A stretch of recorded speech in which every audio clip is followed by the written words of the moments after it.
I'm Casey with Concept Animals, and we're here getting to learn more about painter Aimée Everett. Thanks for having me. My name, once again, is Aimée Everett. I am originally from New Orleans. I live in Austin, Texas now.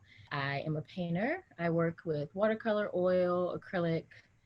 The watercolor, is that something you're using with like the newer series? I saw some of your work when you kind of gave a sneak peek on your live. Some of the paintings will have watercolor, some of them, because I like the effects that it gives. Yeah. Some of them will have oil, some of them will have acrylic. And I only started with acrylic in 2 years ago. Like I'd never painted acrylic before. And I was like, oh my God, this dries so fast. So in my work, I usually go with like what material is going to give me the best delivery for what I want to say. I definitely resonate with that. It's almost like, would you say it's like you're kind of like a concept centered artist and you use each medium as a tool to execute the concept that you have in mind? Yeah, definitely. Like if I had the space, I would probably be building sculptures, but I don't have the space. Let's get her the space.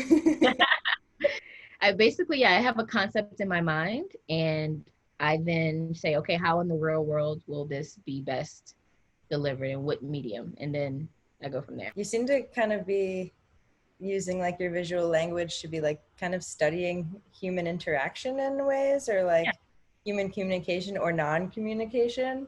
Yeah, definitely. So my work is, when I first created this work, I wanted to break the silences that I felt or that were imposed upon me or that we face as women in society, and especially as Black women. What's left over after we've used these words and we still have all these residual emotions.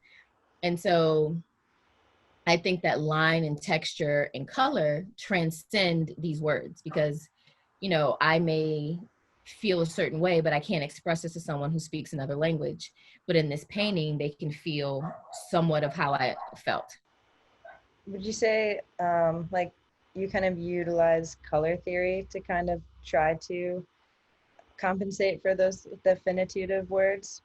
Yeah, and my way of color theory is I look at what we understand in color theory as artists, but I also do research and just literally going online and reading what people say about color. We're told, oh, red means, you know, anger or passion or this. And I have a series called Seeing Red. It takes it and says, well, I don't just see red when I'm angry. I see red, you know, when I'm sad. I see red when I'm happy. I see it when I want to be in power. All the multitudes with color, and we kind of like one-dimensionalize it. You mentioned this term in your bio, expressive minimalism. What does that mean to you? So expressive minimalism to me means, you know, the constraint that I'm using to not add multiple colors and multiple lines, but I'm being very specific in the line making and the composition that I'm using. In a minimal way, I'm still expressing all the things that I want to say. So it's very deliberate and specific. When I first met you, you were installing the bloodstained ship at the Carver Museum, which has some figural elements. And then I noticed you're doing portraiture as well. Like, are you moving towards a more like representational or figural kind of place? No, which just once again, I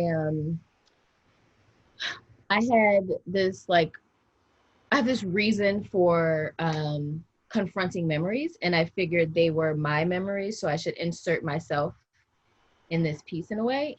So the series is called Paying Reverence to the Altar of Memory. So I feel like in a way we like, when we visit like, oh, I'm in pain, I'm in grief, I'm sad, and I think they're all altars.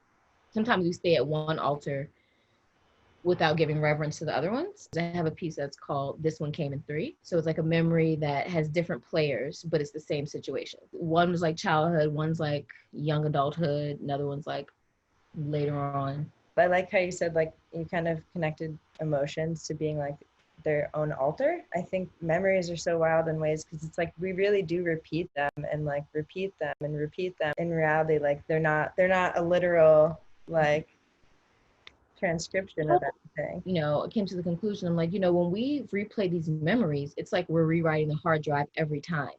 And we are making up a little bit more each time we remember it. Your brain will say, oh, this happened and it's traumatic. Oop, let's block out this whole part of it and let you remember the beginning and the end, but not the middle. And so what you remember about it may not be true until your brain is like, okay, I'll let you remember the rest of it. And so I think that's the tricky thing about your brain. Like there's a reason like the hippocampus area will they'll just be like, nah, this is too traumatic. We're not remembering it. Block it out. Until one day and it's just like, this memory is back.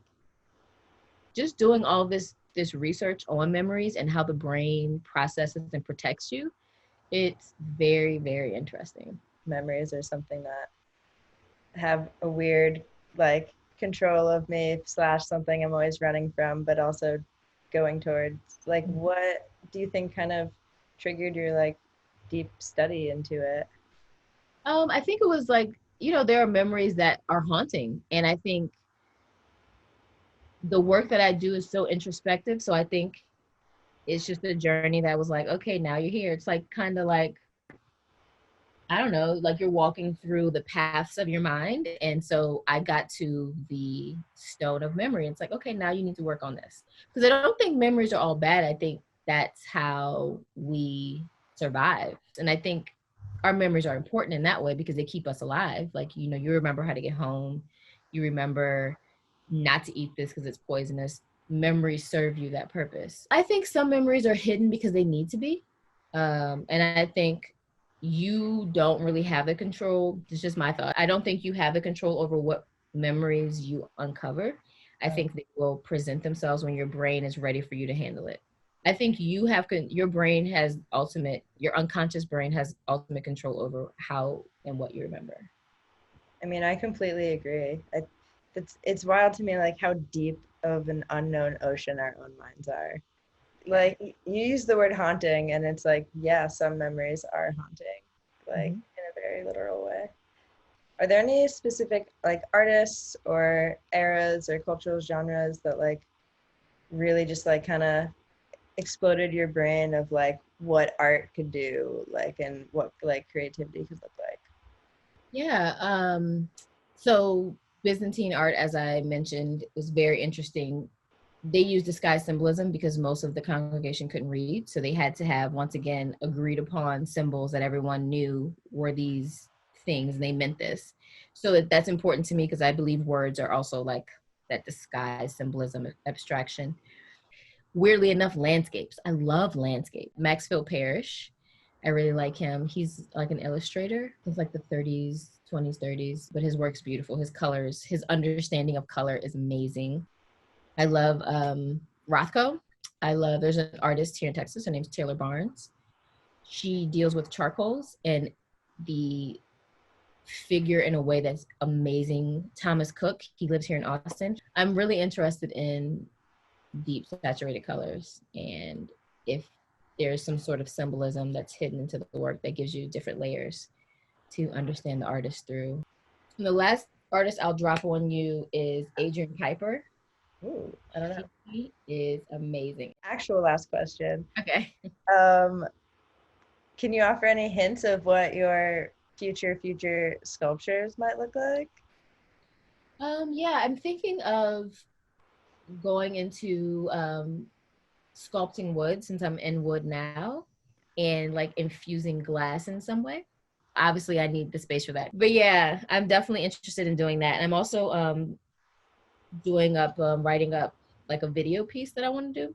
Yeah, I'm super curious to see how all of this virtual pandemic culture affects like people going into more of like video art and all of those things. Yeah, I feel like as a visual artist, we have to embrace that in some way, just because if we want to share our work, I mean, we're going to have to find a way to do that digitally. Yeah. Cool. I look forward to seeing your work translated into video form and sculptural form.